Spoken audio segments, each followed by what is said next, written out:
Last week, the social skill set that we focused on was turning a no into a yes. This week, we're going to look at good versus responsible teachers, and really what we want to be is a responsible teacher. So being a good teacher maybe are those teachers that are using those words stop, no, you're redirecting the children, and you're doing, all of those things that we think are being good and that we maybe think are teaching the children different skills. For example, I think when a child is climbing on a shelf and we're telling them to get down, we often think of that as being a good teacher because we're looking out for the safety of them. We're trying to tell them get down because that's not safe.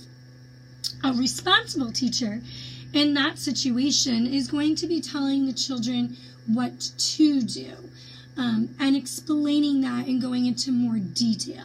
So a responsible teacher kind of takes those good teacher moments and makes them teachable moments. So when we're turning a no into a yes, those yes moments are when we're being responsible teachers.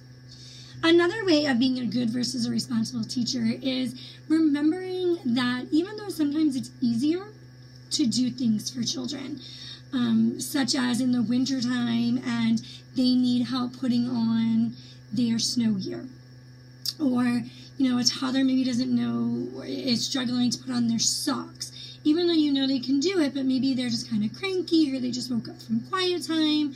When we do those kind of things for them, those are good teacher moments. A responsible teacher moment is building those self-help skills in children and encouraging them and giving them the words and the patience and encouragement to do the skills themselves.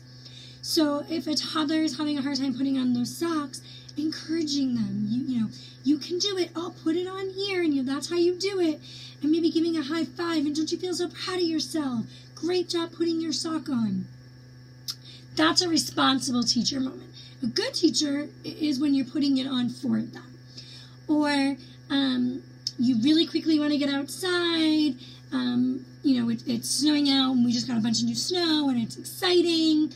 A good teacher is going to instantly go over and help that pre-K children or kindergarten children zip up their coat.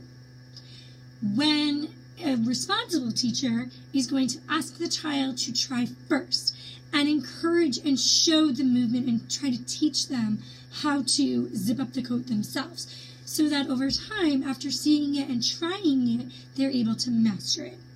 So I hope that kind of makes sense of what a good versus a responsible teacher is. A good teacher is not necessarily a bad thing, but a responsible teacher is what we all want to strive to be. We're using teachable moments for children and really helping them learn skills that they need to know. We're trying to get them ready and just teaching them, again, like I said, those skills. Where a good teacher is, I think we have in our minds that we're being good. We're helping them, putting the sock on for them, zipping up their coat. Where a responsible teacher is going to show them, walk them through it, and teach them how to do it. So this week, you are going to be searching for a time when you have been a responsible teacher, or a moment where you were a good teacher and you're reflecting on what you could have done differently to be a responsible teacher. So you're going to fill out another social skill set, just like you did for the turning a no into a yes, and detail. The more detail and description you can give of the scenario that you're describing, but also in that last piece of reflecting on that social skill and how you did meet it or how you did not meet it. Just telling me that in that moment that you were a responsible teacher doesn't explain it. I really want to know what makes you a responsible teacher in that moment. What did you say or do that made you a responsible teacher? Or what could you do differently next time in that scenario that would make you a responsible teacher versus the good teacher? So please send that via the assignment one right in under Module 2, and I look forward to exploring you all being responsible teachers. Thanks.